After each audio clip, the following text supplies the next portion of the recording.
Brother, are you all right? No, I am not all right. I just shared a bottle of Kanar with Damar.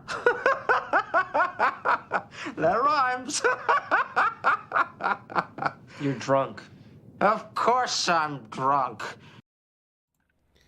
And good evening, everyone. Welcome to the next stage in the festivities for this wonderful month to end out the year. And,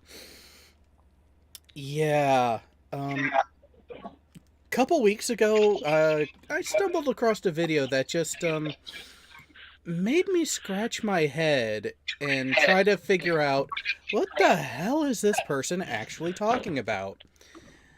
So, for those who weren't already aware, there is a video by another YouTuber. The original video is linked in the description below if you have 35 fucking minutes to go watch it, where he tries to argue a case and bring up points of justifying why gull-legged asshat Dukat is a villain too stupid to win. Yeah.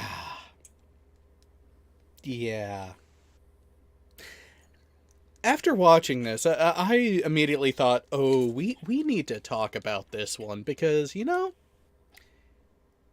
some points he makes actually are very fitting for the character, how he's written, how he's portrayed, and the actual character arc. But other parts of it just make you think, really? And as Bull has just pointed out in the chat, there are points that can make you say that, Bull, that this guy did not bring up in his video. So there's holes, there are gaps in the argument. I mean, just overall, everyone on the panel has seen the video. Let's go ahead and go down the line of your initial overall reactions to the video itself. Not the individual points, but the message of the video itself. Let's go ahead with Jay first. Oh, really? I'm going left to right across my screen. I watched this on my drive home today. That's how fresh it is in my mind. And I have to admit, with Furball, the presentation style needs some work, but the points he needs to be clear and concise. And how else do I want to put this? There's so much more he could have went with on this.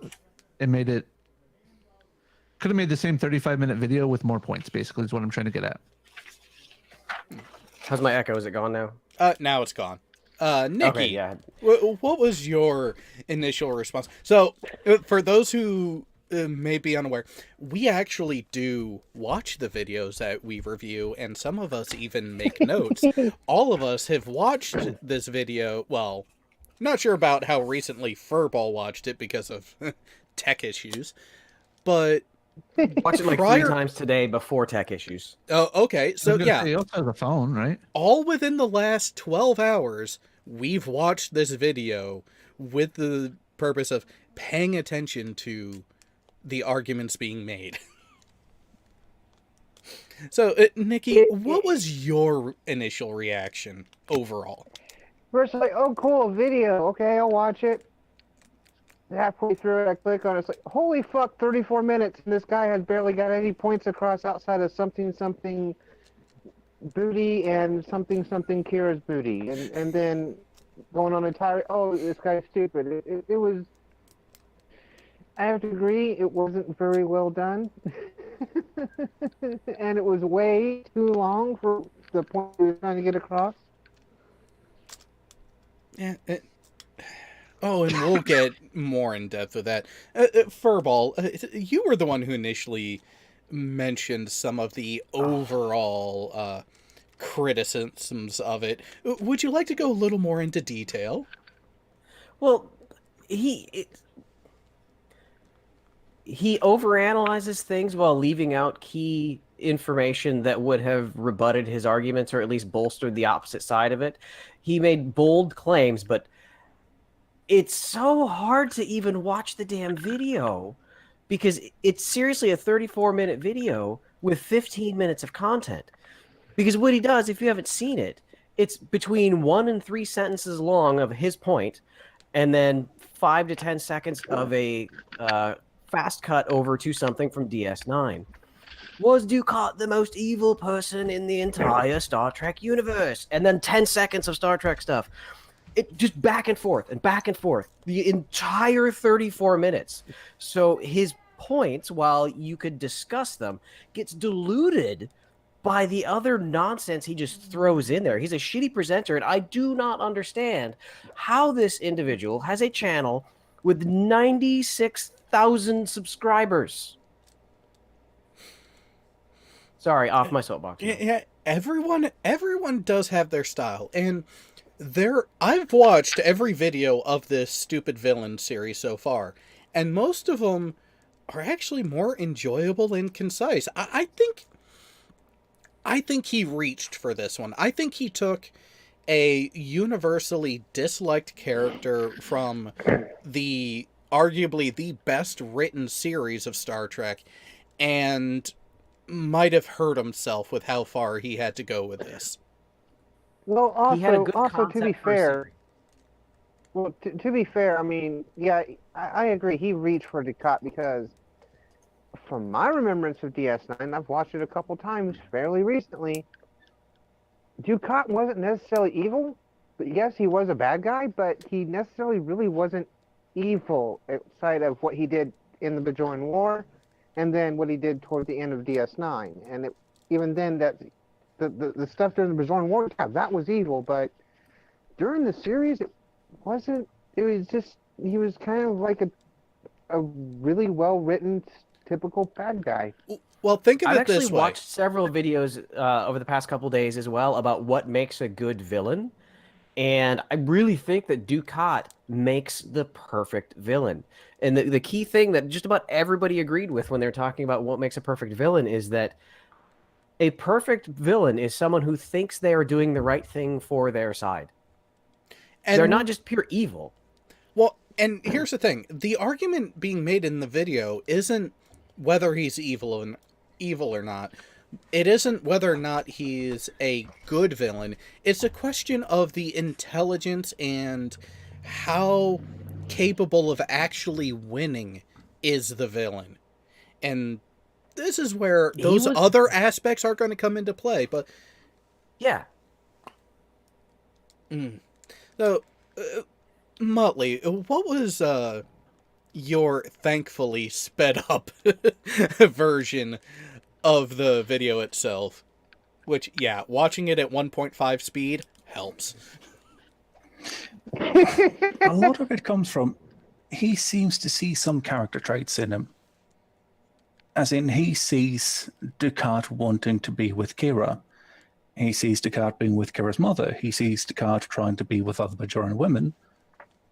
And he seems to think that the main thing, or the main goal for Gul Dukat is just to have sex with him. Whereas the main goal actually seems to be not so much the sex, but their acknowledgement of what he is doing. Which he thinks that they're actually acknowledging it as being good if he gets that point. If he gets to the point where they're willing to be intimate, where they don't just look at him and say, ew, fuck off. Well, And you have so... go ahead. Now you have so many other points too where he brings up things like, okay, Descartes' cognitive dissonance, how he likes his enemies too much, how he judges characters by his own morality, how he's dilly-dallying, how he has got inconsequential goals, which, well, are still impossible. He seems to have a lot of things there, which it gives a very shallow glance at the show. it makes him seem like a one-dimensional character. The proper old too stupid to actually be able to win villain in old cartoons. But Dukat is so much more than that, and the only thing really holding him back is himself. Well, and I think what you actually start to hit on there, it goes perfectly into his first actual argument. So, to go ahead and read it for everyone out there, you can go ahead and go to the next slide there, Jay. The argument that he starts out with, now mind you, this is a minute and a half into the video. Okay, not bad, good pacing. That Dukat is a rudderless egotist motivated by petty personal concerns. His true goals are insignificant yet impossible to achieve. He also went on further to say that the goals that he put were unrealistic, with no actual vision of winning or what winning actually is. Did he watch Deep Space Nine? I have my doubts. Because in this argument, we actually start to see a trend here, where the presentation given is actually self-defeating, because he starts with it and it's like, okay, it could be a fair point if you didn't actually pay attention to the character development in the way the character was actually presenting themselves. Because in trying to support his argument, he actually gave examples where he refuted himself by actually stating, no, this is what Dukat is trying to do. This is what he sees as winning. Going so far as to pull the quote from Dukat is, defeating your enemy is not just subduing them. It's getting them to realize they were wrong to ever have gone against you in the first place. Seems like he has a pretty clear vision of what he thinks it means to actually win. Yeah, that's a pretty lofty goal for any conqueror, and that is whether you would view him as a conqueror or not. I mean, he believed himself to be superior to the Bajorans, and any other race that is inferior is one that needs to be ruled by a higher power. And as part of that is convincing them that you're right. So that is not an insignificant goal. May I make a comparison here? He is pretty much the opposite of the Prime Directive, in that he sees himself to be the superior one. He cannot emphasize with others.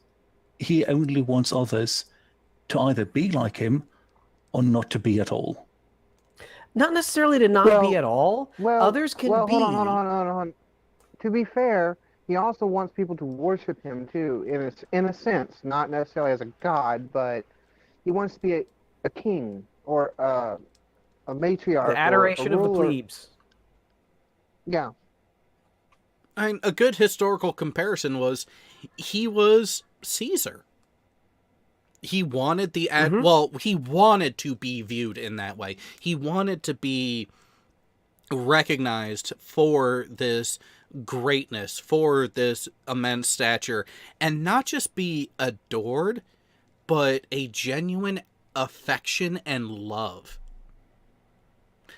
And he felt that was possible through sheer power. That with enough power, you can convince and you can force, but not force, your enemy to view you in that light. And I do think that is a misguided belief, but he thought it was true. And when you really look at different circumstances, different situations, both in reality, what we experience, and also in this universe that they've set up, specifically the culture he is from, the Cardassian culture, and especially the military and political landscape that he is a part of. and especially up to the initial point, power is everything. Power and influence will get you, quite literally, whatever, whenever you want. So it's not an unfounded belief for him to think that that's the way it's always worked. It's the way it has always been and progressed. Why wouldn't it work now? That's not... He's not a viewer. Yeah, he doesn't believe that absolute power corrupts absolutely. He views that absolute power is benevolent. And can be wielded with benevolence. And that's where you Yes. get into psychological issues, because I will agree with this bit of it. Dukat very much is a self-centered, self-actualization of true narcissistic egotism. Oh, yeah. He is. He has massive personality flaws, which have manifested themselves in this grandiose view and this distorted view of what I actually did versus how I perceived it, because this was what I think I was doing. This is why I was doing it. Even as going as far to call back to the occupation era when he said that, oh, the number of killings under my rule of Bejor went down. Not stopped, not completely halted, except in extreme cases. Straight up, oh, no, I reduced them. And I used a tempered measure of response. They do something and they kill 200 of us. Well, I rounded up and killed 200 of them. Instead of the overreaching reactions of my predecessors. One of the things this guy, early on in the video, he argued is that Dukat is obsessed with projecting a phony image as a benevolent, thoughtful leader. That's not a phony image to Dukat. Dukat thinks it's real. He honestly feels that he is a benevolent ruler. So this guy thinks that Dukat is a phony in so many aspects of his dealings, but it's not. That's really who Dukat is. And because of where he came from and because of those, what we would view as character flaws. Yeah. Oh, Can we make a small... and we just got a super chat from Fohammer. God damn it. Oh, okay, Furball. I know you're going to want to read it. Army beats Navy 15-0. Dukat has mental issues. Ha ha! I didn't realize the game was over already. Dude, it's after 6:30. Yeah. Apparently it was foggy as all hell too at the game. Well, it was played up in New York, and it has It's been at West Point. It has been interesting weather-wise the last few days. Like last night, I could barely see on the, or should I say, early this morning, I had a difficult time seeing on the way home because of how foggy it was. Can we make a bit of a comparison between Dukat and another literary character? Go for it. You remember the woman in Misery? Yes. Yeah. Where she believes herself to be extremely benevolent. She's helping. She's doing everything that she can to help this poor writer get back to his ace. Including the thing with his sledgehammer and his angles. Hobbling. Details. But she still believes herself to be benevolent. She believes that she's doing good. She's doing it for his own best. Now, I do kind of agree with that argument because, well, okay, all parents out there will probably agree with, well, should rationally agree with me on this one. We hate disciplining our kids, but it's necessary for them to learn. There are negative means in that punishments happen, but punishments can be a part of benevolence in that it is for a greater purpose. That being said, you can be thinking that, but your punishments go way too fucking far. Just to put an example to that, there was a family who kidnapped and, well, abused pretty much their own son in order to scare him away from kidnappers. Which, it might sound kind of counterproductive, but that's only because it is. No, and that's where there is nuance here that this video did seem to miss at times. But now, the first sentence on this, if you want to dissect this a little bit, Dukat is a rudderless egotist. Egotist, yep. Rudderless? No, not even close. How do you think he got to the position to be the prefect of Bajor and did it for 26 years? That's not a rudderless person. Now, the next part, motivated by petty personal concerns.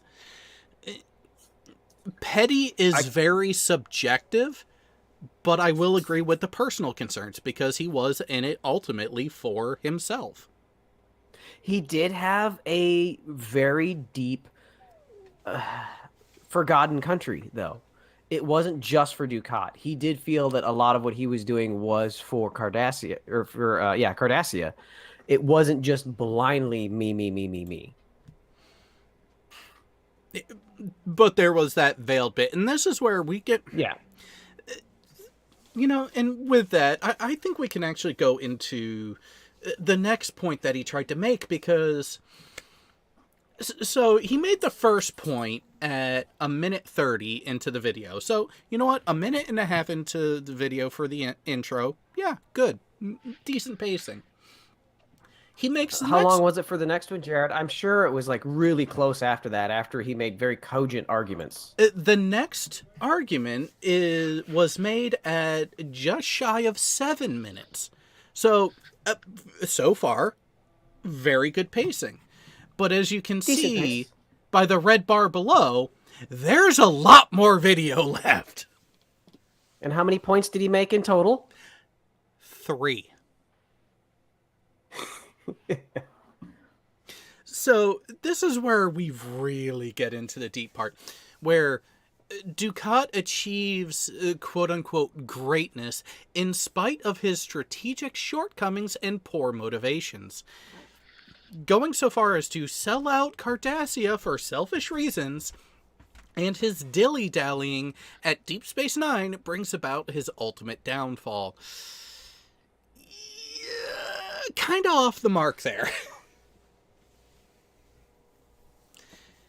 As Dukat sees himself as great. He, as we have admitted already, he has issues. Now, he don't have issues. He has subscriptions. And it only gets worse from there. Now, which part of this do we want to dissect first? Because this is about 3 points made in one that really could have been parsed out a bit better, which... Yeah. Let's go with the first one first. Okay, go for it.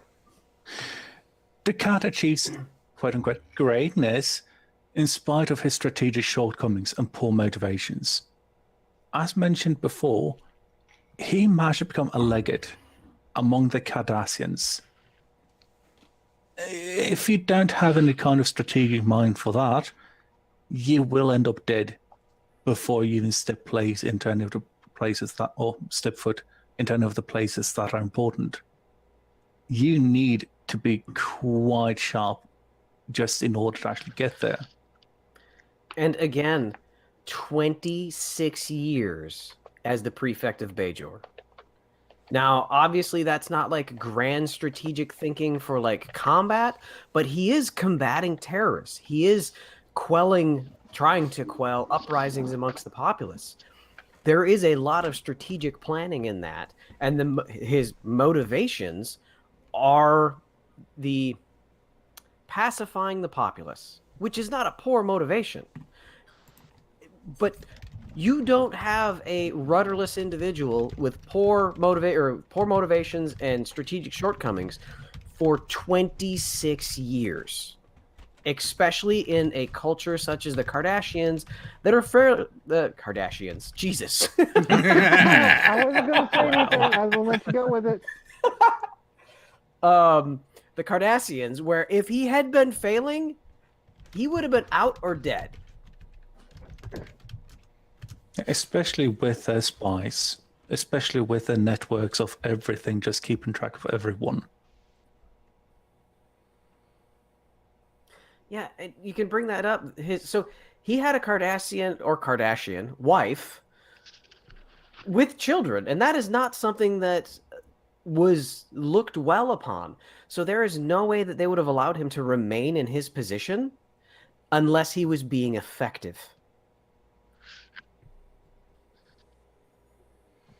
Yes, and even then, how he viewed himself could very well be a major point to how the other Cardassians actually saw him. If he perceives himself to be the great savior of the Bajorans, if he's being, a bit soft-handed, using maybe kid gloves and just killing some people, making sure that some people don't die, well, it's worth doing that for perhaps the perceived actual benefits that it gives them.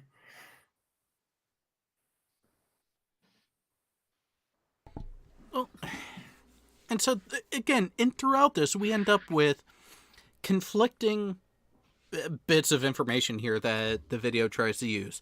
Because rightfully so, there were a couple moments that he used for the whole strategic side of it where Dukat got it wrong. Now, how much of that was just Dukat misreading certain things, or how much of it was just Dukat playing his hand in a different way? Because the two main examples that he brought up, and rightfully so, if you weren't actually paying attention, it can look like Dukat's just a dumbass. The episode where Thomas Riker stole the Defiant to aid the Maquis. There was a moment where Sisko was with Dukat on Cardassia with the Central Command leadership doing active analysis and battle response as they were trying to track the Defiant. And with that, Dukat missed what Sisko saw as a trap. Now, here's where Sisko had a leg up. And I wouldn't put it as Dukat being an idiot in this situation, just not having the complete picture. Thomas Riker is, as those who aren't already aware, the transporter accident-induced copy of Will Riker. Will Riker is known for being a great strategic mind, as shown in a number of episodes on TNG. So you have that base competency that transferred over to Thomas, the revision that is there. Starfleet tactics have developed over time, even after the border wars against the Cardassians. Sisko knows that. Dukat might not. Because the Obsidian Order does not exactly pass all information to people that they should. It's almost like the failing was with other parts of the Cardassian infrastructure, not Dukat himself. Now, where Dukat got it wrong was when Sisko was pointing it out, he didn't want to listen and wasn't open to those other views and voices. So, yeah, Dukat made an error. I wouldn't say it was a strategic shortcoming.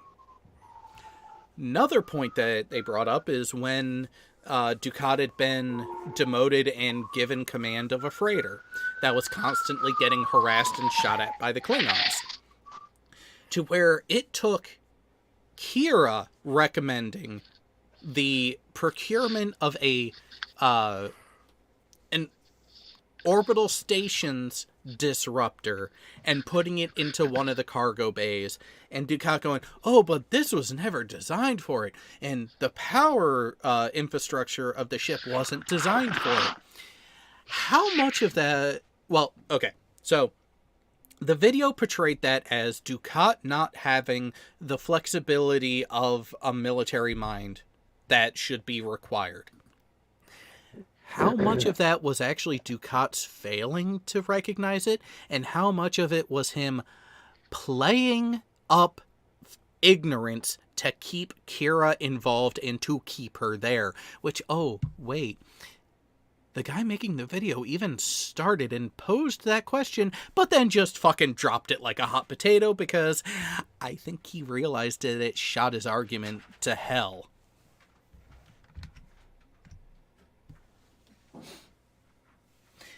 You know what? Comparing Dukat to Il Duce is actually a fair comparison.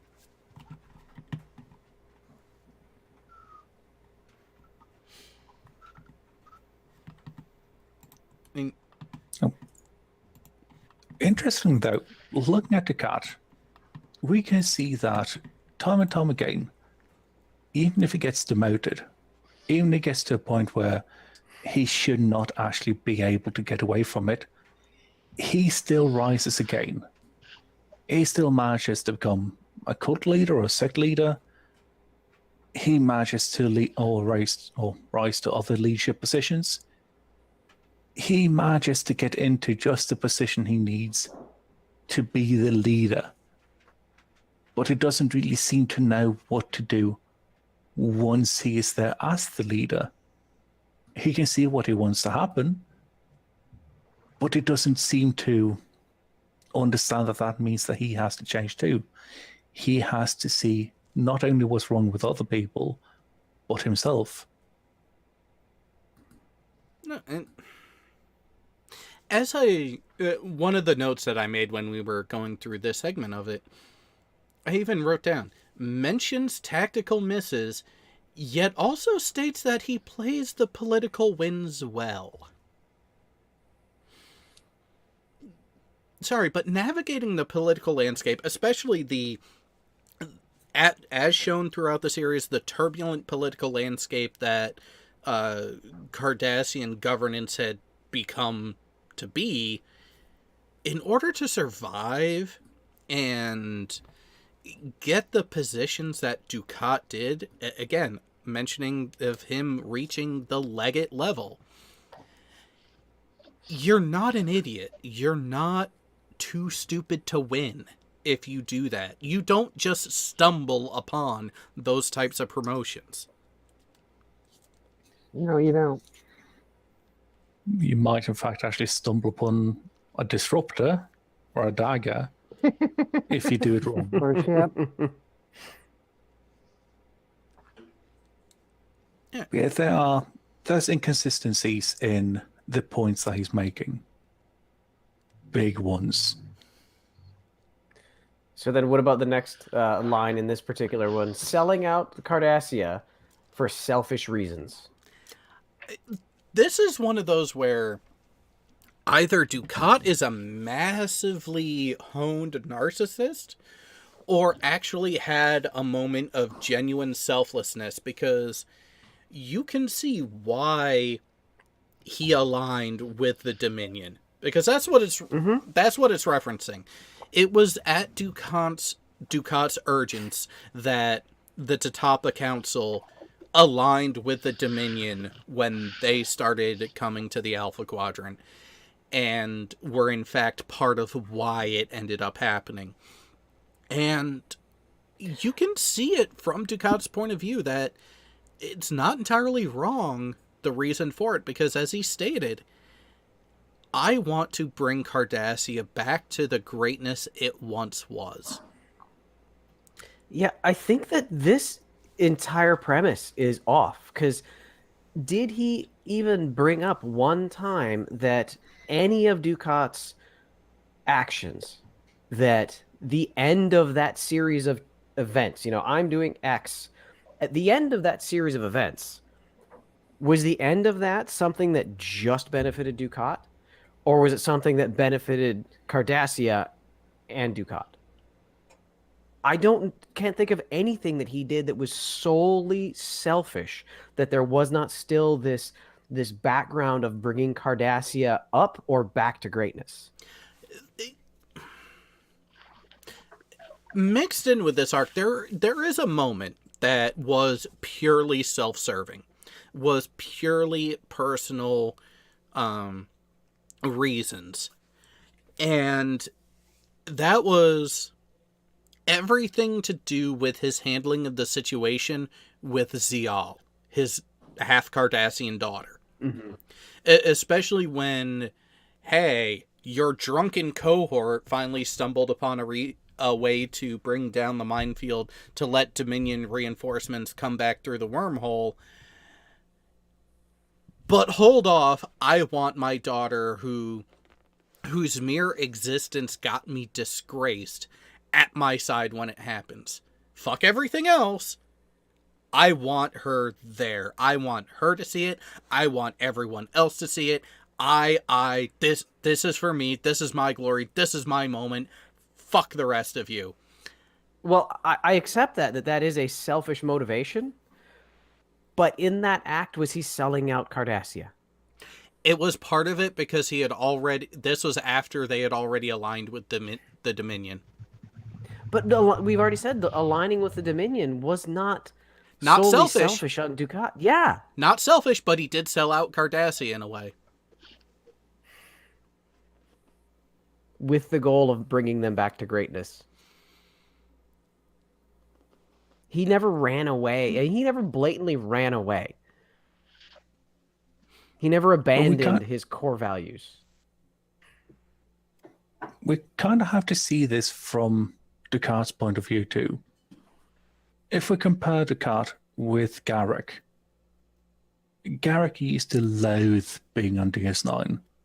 Having the fucking chip in his head just set to max all the time so he could stand being there.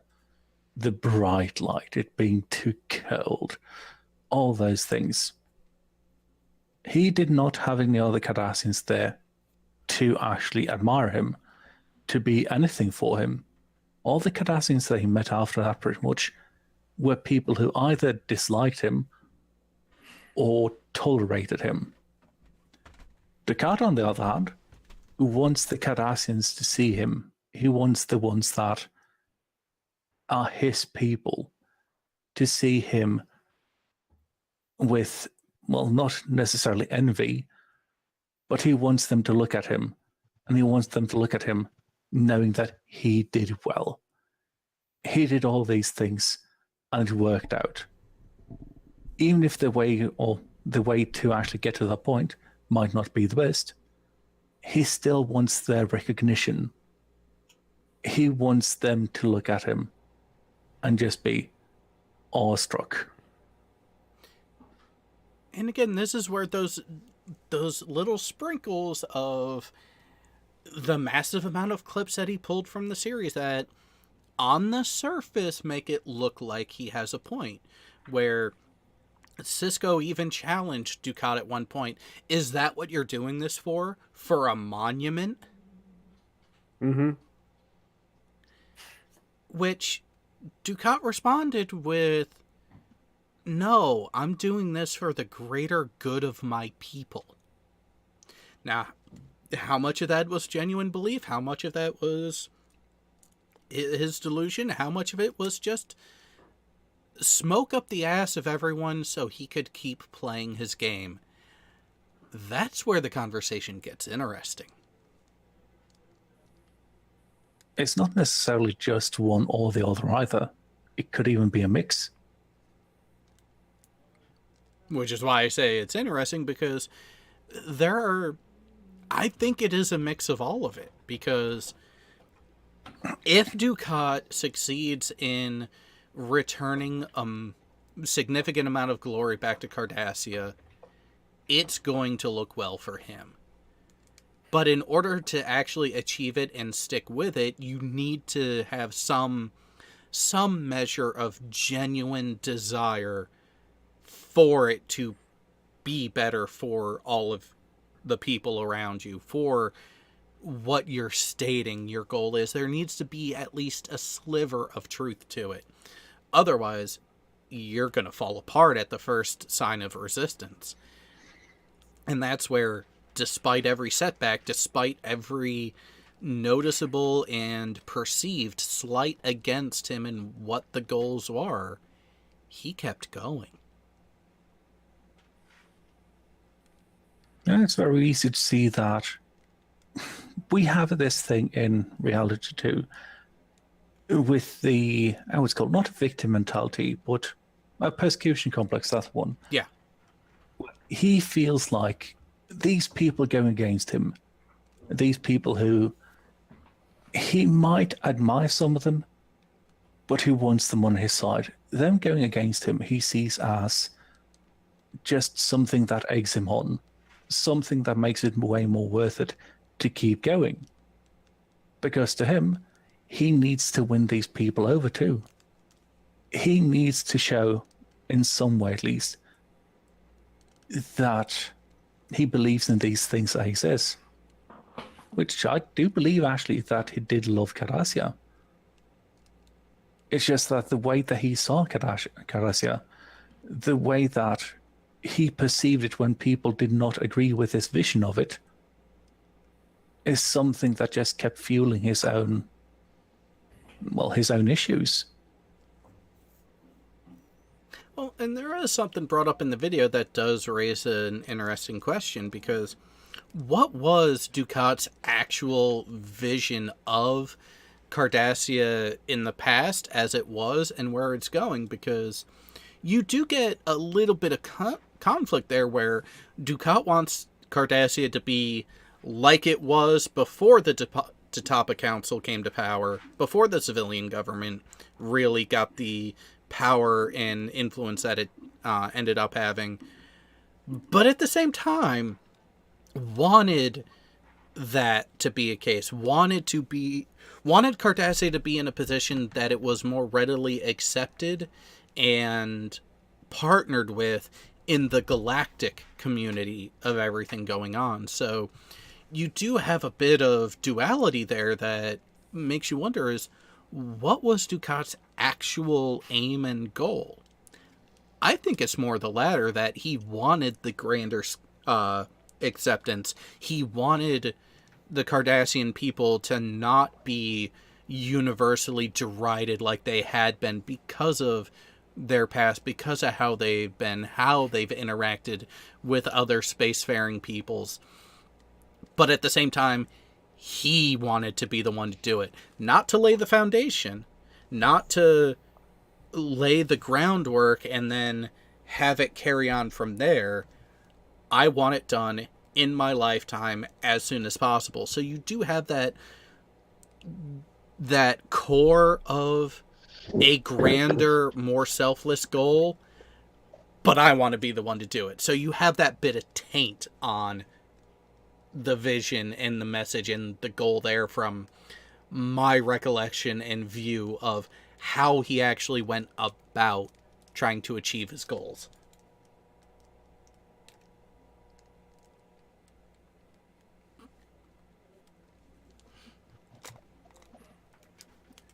And then if we want to move on to the last sentence on this one, his dilly-dallying at Deep Space Nine brings about his ultimate downfall. My argument on this is, I mean, we've already kind of debunked the shortcomings and the lack of strategic thinking. We already know that that's not true. His quote-unquote dilly-dallying on Deep Space Nine was plotted, was methodical. He was never there just hanging out. There was always a specific reason for whatever actions he was taking. It may have seemed like he was just there to screw with people but there was always something so much deeper with what he was trying to do while he was there. And to steal a phraseology that's being thrown about the US today, he was playing 4D chess and nobody even knew that a chess game was happening.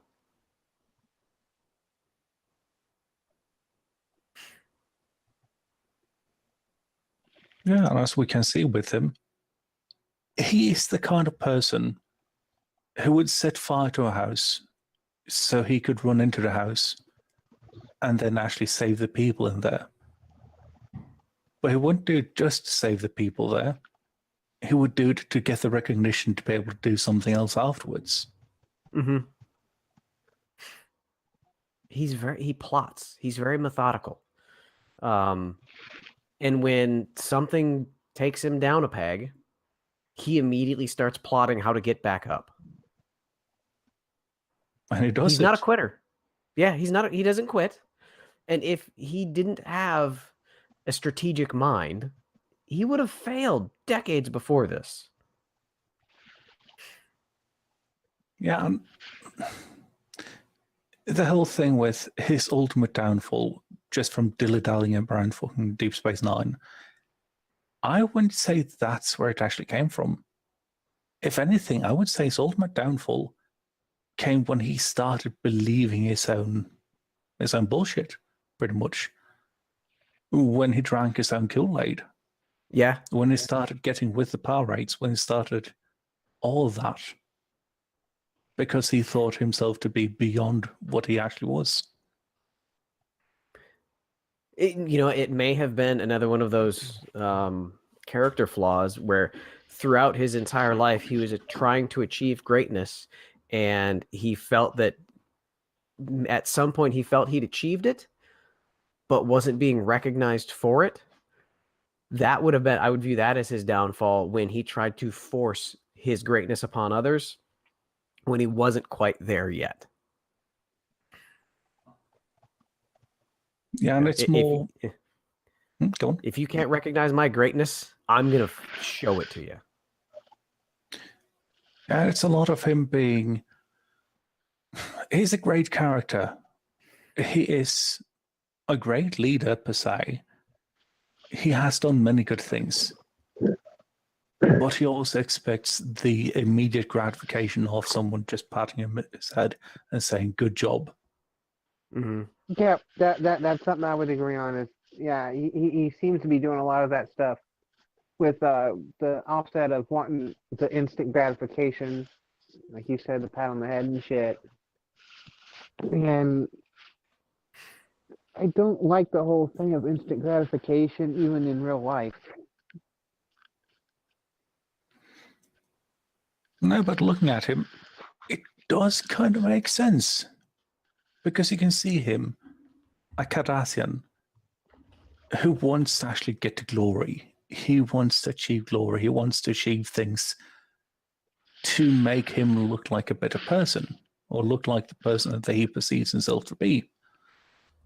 And then you look back at his past, as is mentioned in the video, when he was put an ensign, and he had to scrape off the remnants of 3 crew members that got decompressed from one of the rooms on the ship. You have all these things. He keeps doing these things. He keeps doing what he sees as being necessary. As in, the occupation of Bajor was necessary. It was necessary to, kill these people because the resistance had done something. It's necessary to do this. It's necessary to do that. But he doesn't see it as being necessary in its own right. He doesn't do good for goodness sake. He does good for, I want recognition's sake. I think Kristen kind of nails it here. I feel like his soft side led to his downfall. Not a good way to say it, but he was hard and ruthless. But when he let his hurt feelings get involved, His plan did not go as as he planned it. Yeah, pretty much. I could agree with Yeah. that. Mm-hmm. I would have liked to see, though, what would have happened if his daughter had survived. If she had lived and it got to the point where he had someone else, not necessarily to praise him, but someone else that was always there, who always had his back. You mean an actual friend? Yeah, And it does, because looking at it, go on. it does make you wonder, how would Dukat have progressed as a character if he actually had a legitimate friend who, hey, I love you, I support you, man, but you're kind of screwing up here, and actually have that trusted voice. Yeah, he No, did not because- have a voice of reason. But he also has a somewhat warped perception on friends here, if you look at how he's dealing with other characters. He seems to be the kind of person who thinks that anyone who but anyone who actually speaks to him and isn't below him in rank is someone who is potentially a friend. But he doesn't necessarily understand that he needs to reciprocate that kind of feeling for them and vice versa. If he had someone, say Cisco, not Kira, because that's a whole nother fucking mothball. Well, if he had someone like his daughter who could be there for him, who he learned to depend on her, not depend as in, I need to have her view on everything, but she's the only one that actually matters. If I do something, is it something that she gets happy for? Is it something that pleases her? Is it something that displeases her? Would she like to see the Klingon restaurant owner on the promenade have all his fucking gach removed? Things like that, and just having it as in, he doesn't need to seek approval of everyone else. He just needs this one person. Yeah, he didn't have that. He had no one, pretty much. No one really. He had his Cardassian wife, and Steve Shives pretty well when he did a breakdown of Dukat that, even though the Dukat felt, and he would say that there was love in that relationship because they had multiple children, if I remember right. There was love in that relationship. She cared for him, and he cared for her. But when you have such a power imbalance in that relationship, those emotions aren't true on both sides. And even for him, he didn't love her. He owned her. She didn't love him. She had to. If it had been a true feeling, a true love, maybe he would have had that one person, but he didn't. And where that feeling comes from, was it because his feeling that Cardassians need to be in a position of power, or is that just an emotion that was not in him? And this is where we go back to the narcissistic tendencies. Does he actually truly care for anyone else, or what that person has to offer to their own benefit? I mean, it does look more like he accepts and appreciates people who benefit him in a way, which actually goes right into what he ends up deciding to do during his recovery of Zial's death. Because even the video mentions, I don't want to continue criticizing him, but I'm going to do it anyway, because he even acknowledges Zial's death broke him. It shattered his psyche, and guess what decides to take over? Hey, you know those benevolent wormhole aliens that actually want to help the Bajorans? Well, wouldn't you know, they have a polar opposite, the paw wraiths. Who would have thought that?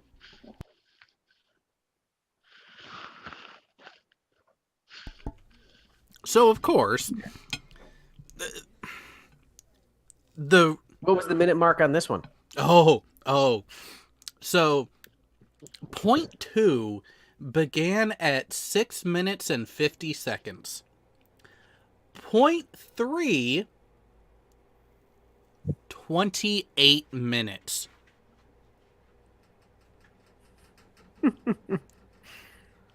So you mean that one that was actually 3 different points didn't get much time? Only 21 minutes of a 34-minute video. Jared, I felt like point 3 was, how do I want to put it? Doesn't arrive till Tuesday. Well, with the way he was going off, it certainly seemed that way. But it wasn't really a cogent point talking about the power rates, etc. It was more talking about, well, to paraphrase it, how could any sane person go through this and go along with fucking Kai Wynn and actually think that was a good idea? Yeah.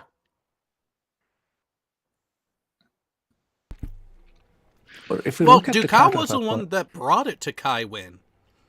Kai Wynn did not want to go towards the pirates at all. She actually, when it initially came up, she even said, "No, they bring about the destruction of Bajor." Except maybe a dramatic change, but each side of that conflict had its own end game, and it was going to be largely determined by the capability of their supporters. And yeah, I think a good real world comparison would be the cult of the Paw Wraiths weren't much different than the Branch Davidians.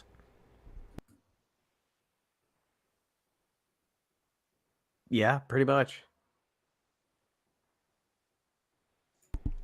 Because what has been the biggest overarching criticism that this guy was given, Dukat? Oh, he just wanted to sleep with Bajoran women. What was one of the leading details that came out about the cult that David Koresh started? Oh yeah, it was a requirement that he sleeps with all the women in order for them and their husbands to join. Oh, and the husbands had to be celibate after that point too.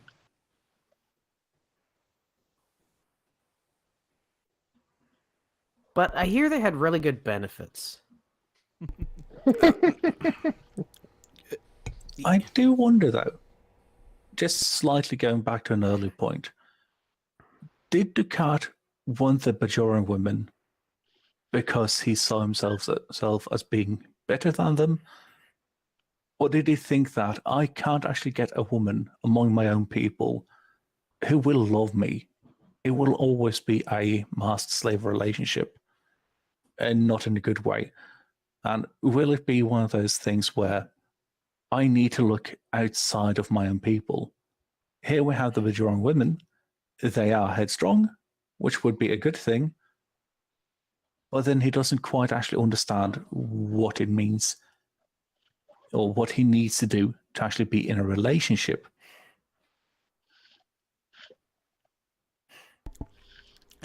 I think this is one of those, a bit of both, where Dukat, his kink, his perversion was that very strict, very hierarchical construct that probably would be into BDSM and to a certain point. But at the same time, it could have been exacerbated by not able to have a relationship with a Cardassian woman that allowed that dynamic to be pursued in a healthy manner.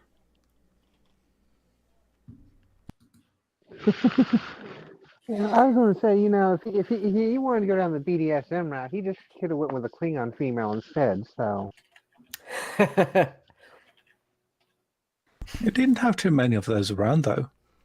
He could have tried with Worf. He could have found one. Could you imagine Klingon Cardassian porn? with the Dora sisters. Yeah, but Oh, you had to bring those two bitches up, didn't you? Yeah. well, I'll save it a little bit. It just goes to show that even though he was a slimy little Ferengi, Quark was a better man than Dukat, because even he got Grilka.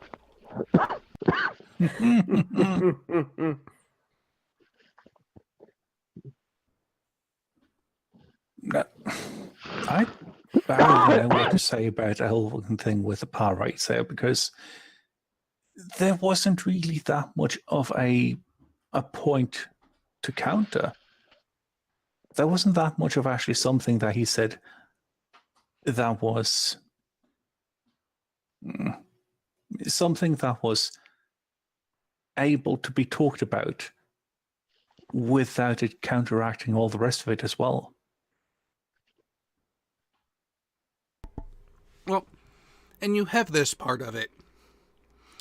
We became aware of his sect of the cult of the Polaraith because Dukat had to go so far as to kidnap Kira to try to bring her in as his queen, for lack of a better term. And Kira, very on the nose, pointed it out. It's like, you have everything you want here. You have your position of power. You have your recreation of the height of the occupation. You have your adoring Bajoran subjugates. You have your space station. What more do you actually want? And ultimately he just wanted everything to burn. He really was an angry, broken man at this point. It's kind of hard not to see why as well. Considering that, well, in his mind, every time that he's had something good, that he legitimately has gotten, that he did not do anything at all sinister to get to, someone else has fucked it up for him.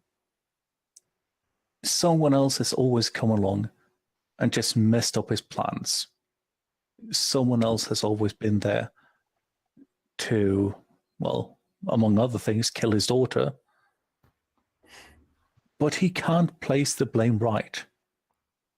Even with his daughter, he can't actually blame the actual killer. He blames someone else. Mm-hmm. It isn't even related to it in this. He blames Cisco.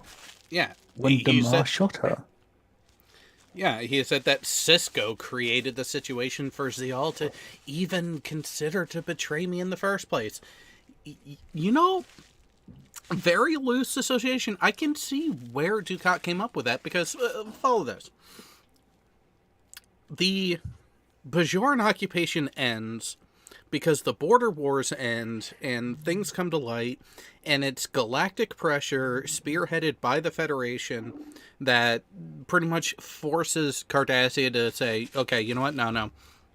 The Bajorans are their own people. They need to rule themselves. Back the fuck off. And because the Federation did that, it caused this whole snowball to start rolling. And the person who kept kicking that snowball along was the commanding Federation officer that was sent to oversee everything. That was Cisco. So you can kind of see where he started from a logical standpoint. He's ignoring looking in the mirror. That if the Cardassians were truly benevolent people, this level of interaction and interference from the Federation wouldn't have happened in the first place. Case in point, look at the Klingons and Gorn. They get along, they work together, they're actually part of the Klingon Empire. There are some issues and friction there, but not to the level that the Bajorans and Cardassians had, where it was outright war crimes.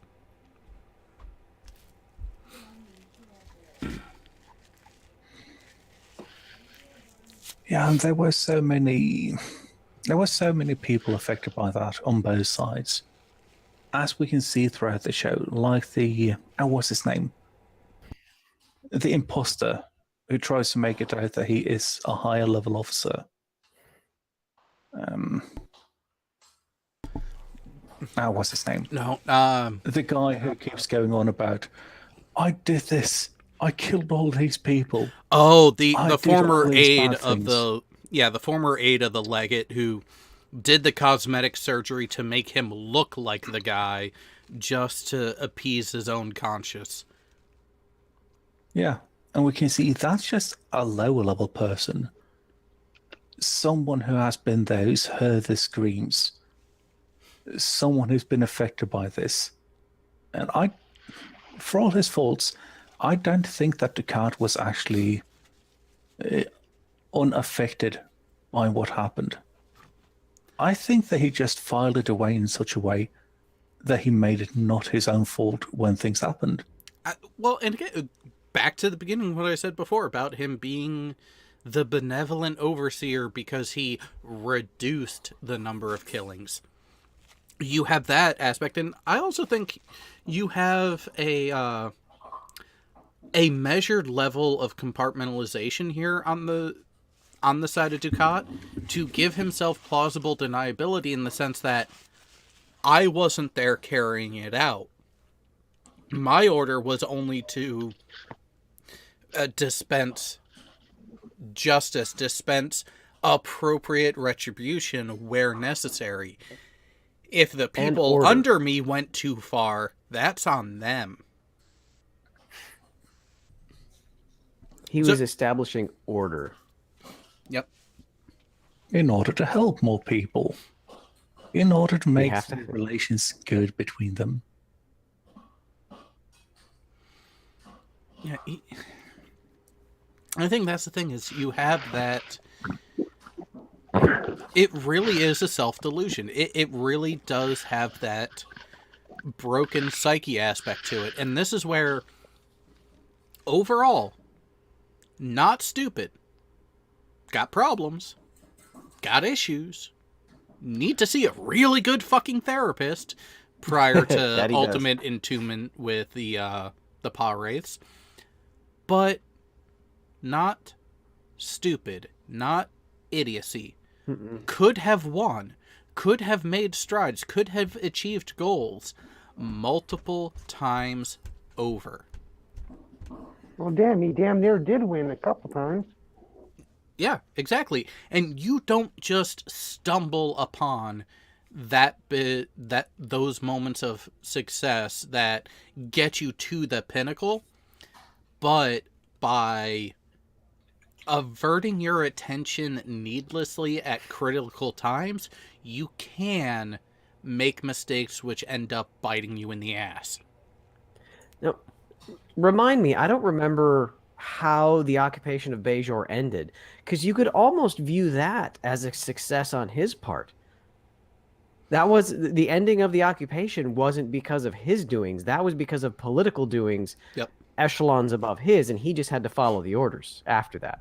Yep, he even has said on at least one occasion in the show, ending the occupation was a mistake made by weak civilian politicians. He was being successful. He was forced to withdraw. Mm-hmm. So, again, depending on if you go with his view of winning, he was almost there. He was making strides. He was on that verge countless times. He was the ruler of a planet. Yeah. With quite the harem around him, too. Yeah. He was successful there. Granted, it may not be the level of success or type of success that our morality would accept, but again, those are subjective. We can still see some very close comparisons to at least one real world event, which is about a guy who had way too much power and let it get to his head. I'm talking, of course, of Reverend Jim Jones. Oh, jeez. Well, I'm not going to go with the other one because, well, demonetization. But yeah, we can see what happens there. We can see having a good track record per se. We can see some good things happening, at least from some people's point of view. But in the end, being delusional. And rather than this just being something where taking the blame himself, he would rather everyone suffered from it. Drinking the, well, both literal and proverbial Kool-Aid in the process of doing so.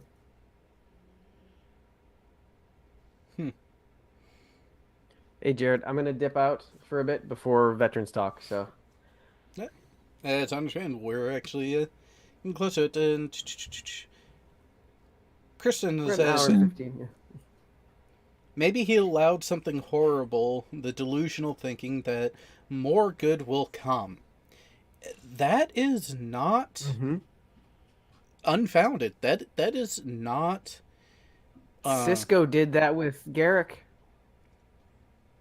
Well, Cisco enlisted Garrick for the things that he knew that Garrick could do. Even if Cisco wouldn't admit to it, he enlisted Garrick in missions to do things he couldn't do himself.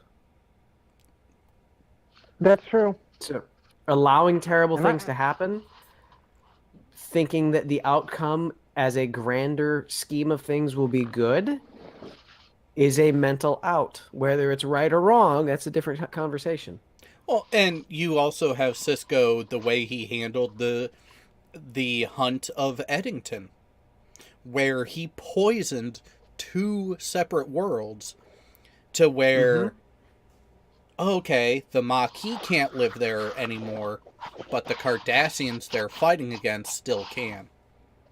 So even with that, you have that bit of, okay, I'm going to make it untenable for one of you, but not completely destroy the planet. And All right, I'm going to dip out. I'll see you guys later on Veterans Talk. Take care, Paul. so it's one of those where it makes sense in that aspect that, yeah,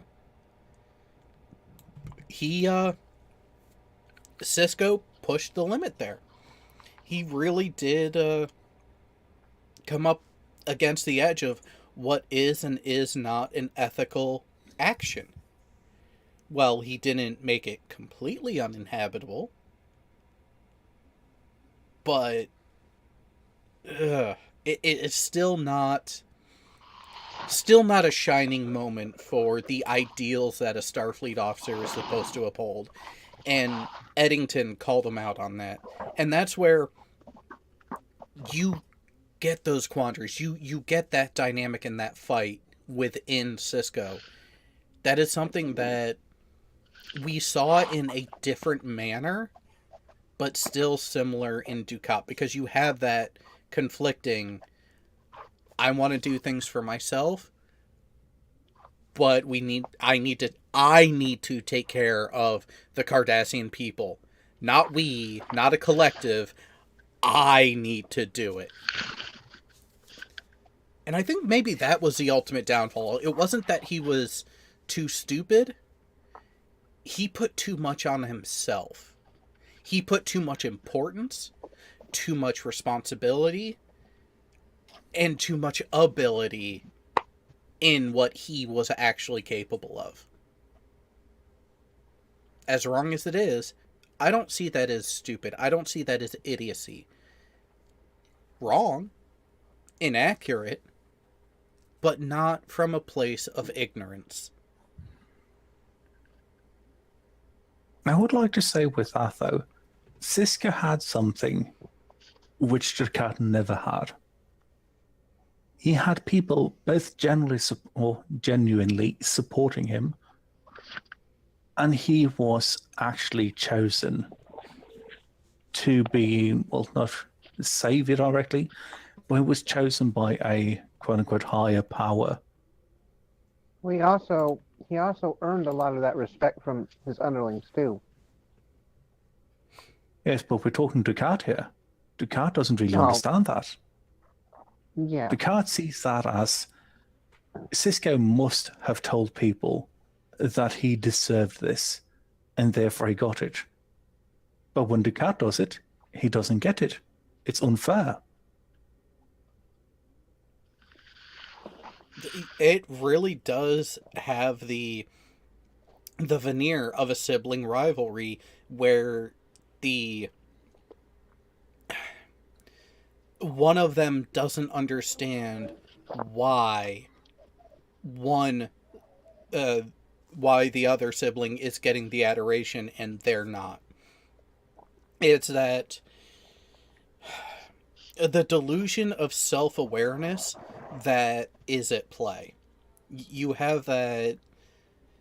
You don't have those healthy psychological checks and balances doing what they should. There's an imbalance there.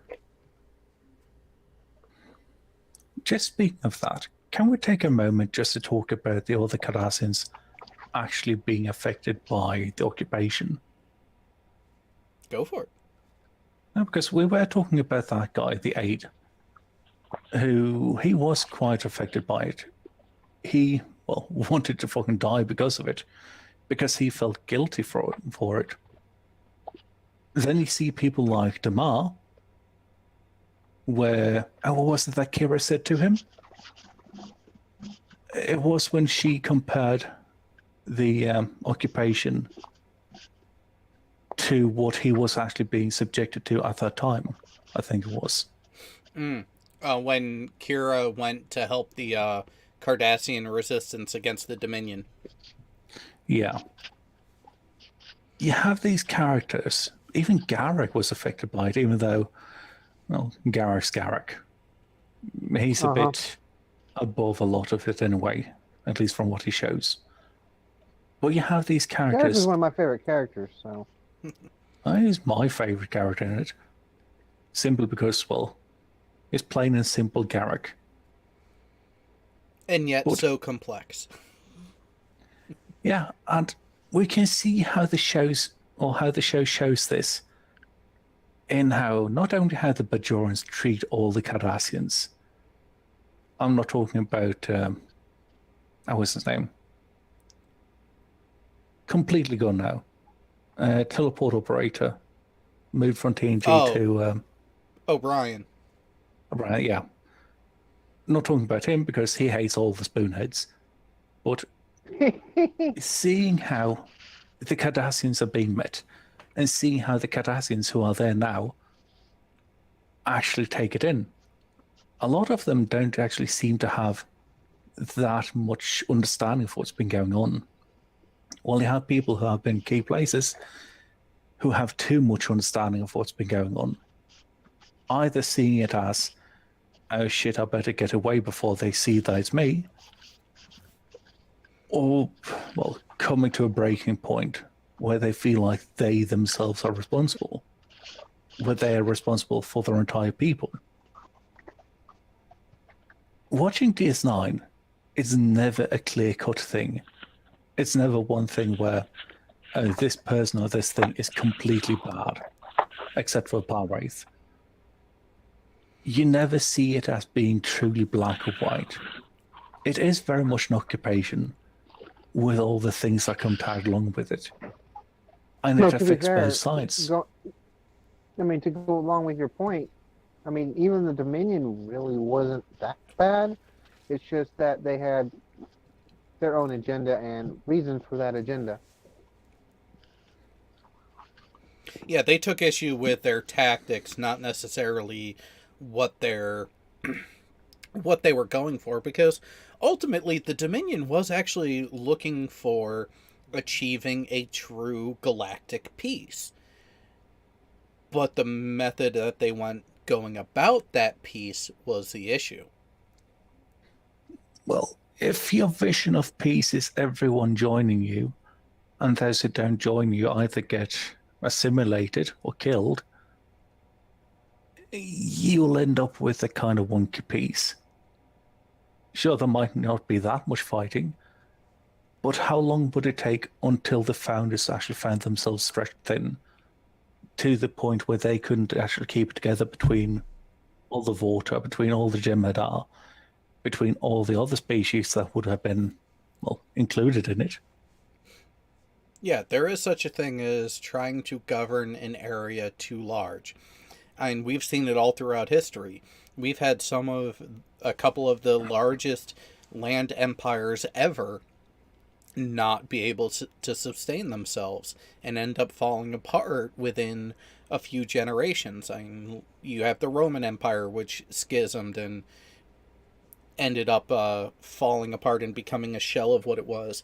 You have the Mongolians, the Persians, the Chinese. You have all measures of empire building and large region governance building that has measures of success, has moments of increasing influence, and that actual, hey, they're actually getting close to achieving what they were going for.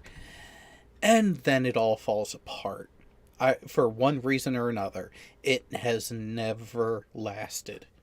And I think that's the biggest thing, is that there's only ever one true constant throughout all of life, all of reality, and that's that things always change. Things never... It's all dust in the wind, dude. That is one way to look at it, but it's true. In that, even in the lore of all these sci-fi franchises, there is always change.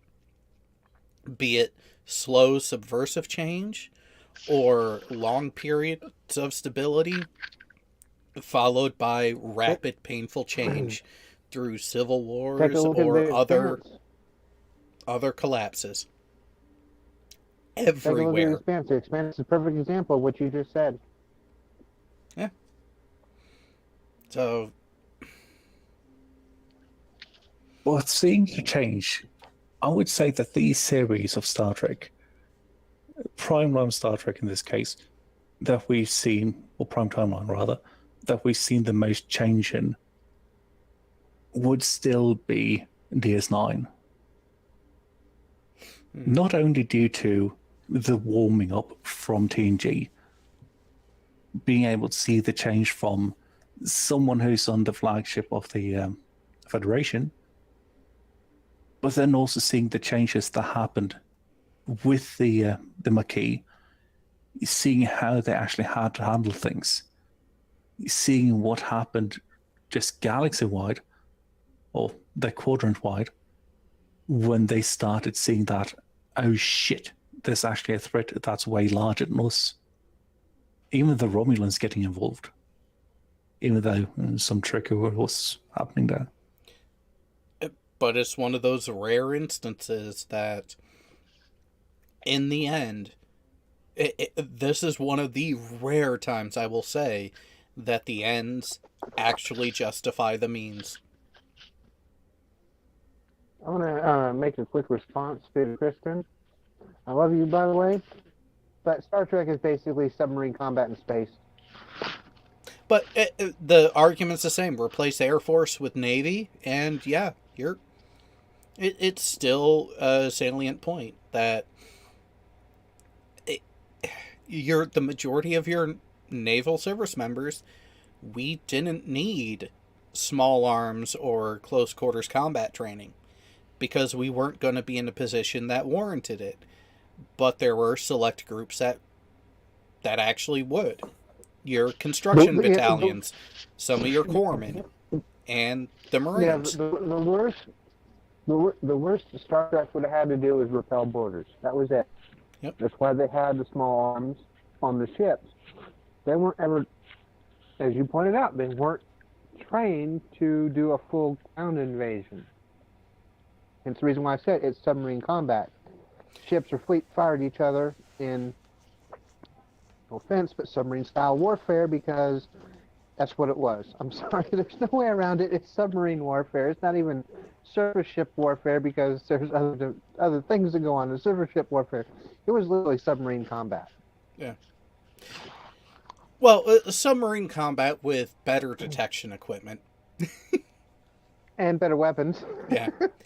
But and even then, keeping with DS9, you still had a ground and pound element to it, which would be the Marines, which actually started out as the Mako in the Enterprise era, the pre-Federation. So you would actually have that specialty for planetary-based operations. They just needed the Starfleet to get them there. And that is the relationship that you have between the U.S. Navy and the Marine Corps.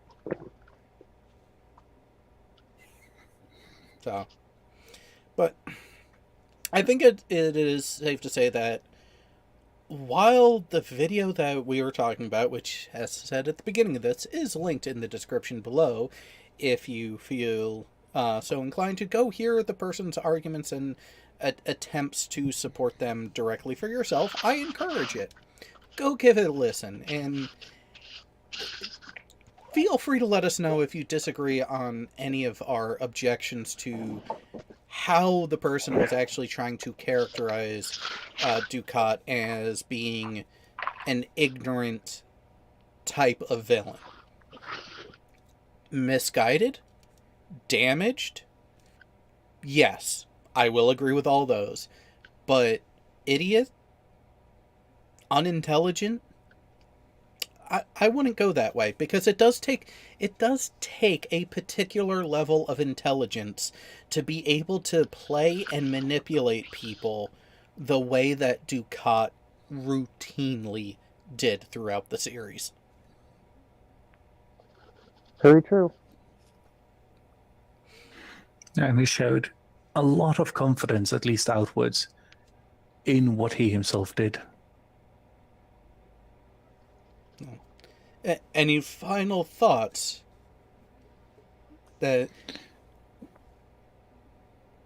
Well, if you don't watch the video, I could recommend watching it on 1.5 speed for good reasons. Yeah, definitely need to speed it up. I mean, he talks fairly fast, but his points are, yeah, it's a long video. Now, I find it weird that this was the video that required that treatment. The rest of the series to this point, which this was the last video that he released 3 weeks ago, so we're coming up on another video in the couple other series that he has been producing, so we'll see what the next offering is. But rest assured, I'm keeping an eye out. If he decides to touch on a sci-fi topic again, we just might have another return. That could be fun. So, Jay, do you have any parting thoughts before we take our obligatory meal break before the rest of the weekend's festivities? I think he might not actually be here. Did step away and not come back yet? I think so, yeah. Oh, okay. Alright then. Well, that's what I get for not checking the messages after going off to get a drink myself. Well, with that, it is safe to say that while we may not agree with what this other person has put out, I'm willing to have the discussion. And that's how we all should be. And speaking of not agreeing and being able to have a discussion, we're going to go ahead and do a particular holiday special in 2 parts this year. So for all of those around, if you would like to begin airing your grievances, we are going to be doing part 1 of the Festivus for the rest of us in about an hour. Nope. In about, almost an hour from now on VTW, because, oh boy, is there fallout from last week to go over. Oh shit! Oh, this will be fun. Ah, do, do, do, do, do, do. I have some things to make clear, and I am going to make it clear publicly, because the incident that necessitates this took place largely publicly. Agreed. You mean that actually showing what's been happening and going over things is important? Nah. I mean, it's... Let me put it this way. I do not make it a habit of blocking or silencing people. And I will get into that more when we go back on air. So in that... you're confused, Faux Hammer? Faux Hammer. Stick around, buddy. Stick around. In the meantime, you might actually want to go... It involves me, by the way. He blocked you? Oh, no, I have no idea, but I have not seen any comments on Twitter from him, nor on Facebook, and he did friend me on Facebook, so I haven't seen shit from him. Yeah, I barely use Facebook, and so, yeah, it will be interesting to see what the full fallout has been, because I want it to be known. Yes, the one account was hidden on the live chat last week at his request. Beyond that, I have done nothing to censor or cut off communication. At all. Nothing. They can rejoin the Discord server at their leisure. I have not blocked them in any way, shape, or form of context, so... Not that I'm holding my breath, but... Again. We'll go a bit more into detail shortly. With that, we will catch you guys after our obligatory consumption of mass quantity. Oh! Before I forget. Next week, we're going to have a bit of fun. There is a particular franchise that we will be talking about that not everyone is aware of, or they may be aware of it but don't understand it. So we're going to be having a bit of a lesson next week where we are going to dive into the Warhammer 40k universe as much as we can. So for anyone who has heard things, anyone out there who is curious, if you don't have a grasp on the subject, fear not. For both the Emperor and Omnissiah are here to help you. And we will be talking about them and so much more next week. As it will be myself. We will have Muttley on again.